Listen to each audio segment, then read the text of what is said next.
you. Thank you, Washington Farmers. Thank you,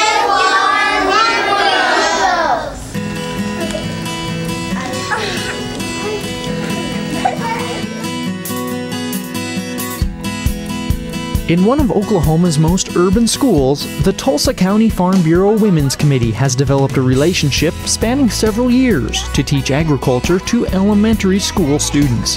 In 2009, this relationship culminated in a project to build a greenhouse for Kendall-Whittier elementary students to give them hands-on experiences in agriculture and producing food.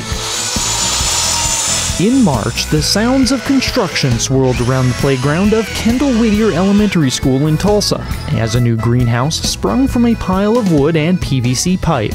The Tulsa County Farm Bureau Women's Committee partnered with the school and provided the supplies and much of the labor for the greenhouse.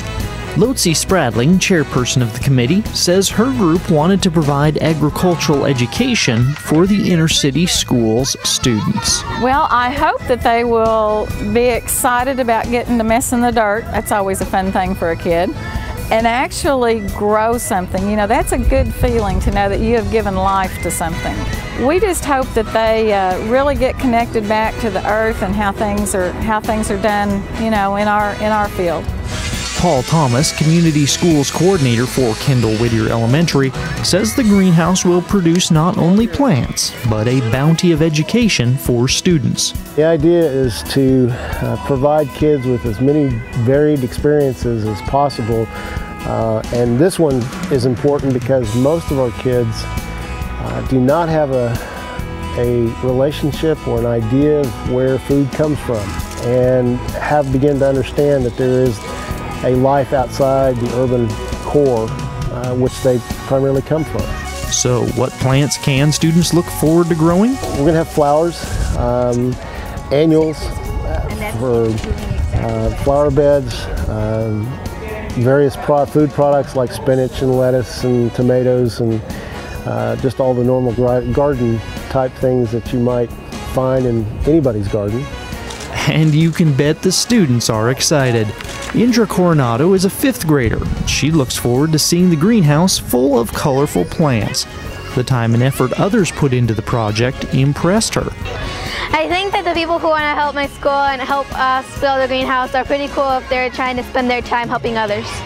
And while the greenhouse was built in a little more than one day, Thomas says the lessons the greenhouse provides will last a lifetime.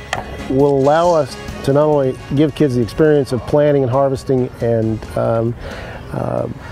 reaping the rewards of what they do, but in some cases we're going to plant and nurture plants to sell so they can learn financial literacy, fundraising, things of that sort. These kinds of things this greenhouse will allow us to do. And in the 10 months since the greenhouse was completed, students have learned these valuable lessons and even more about farming and agriculture. This included growing popcorn and getting to see and enjoy the fruits of their labor. It left quite an impression upon these young minds, teaching them a lesson that the Women's Committee thinks every child should learn. Where does your food come from? God's good earth and the farmer's hard work.